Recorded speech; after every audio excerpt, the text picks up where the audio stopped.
Changing the beginning balance in QuickBooks Online for bank reconciliation is essential for ensuring accurate financial reporting. Here's how to do it step by step. Log into QuickBooks Online. Start by signing into your QuickBooks Online account. Access the chart of accounts. From the left sidebar, click on Accounting, then select Chart of Accounts. Locate the bank account. Find the bank account for which you want to change the beginning balance. Click on View Register or Account History. Identify the transaction.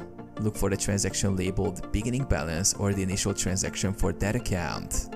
This transaction typically appears at the top of the register.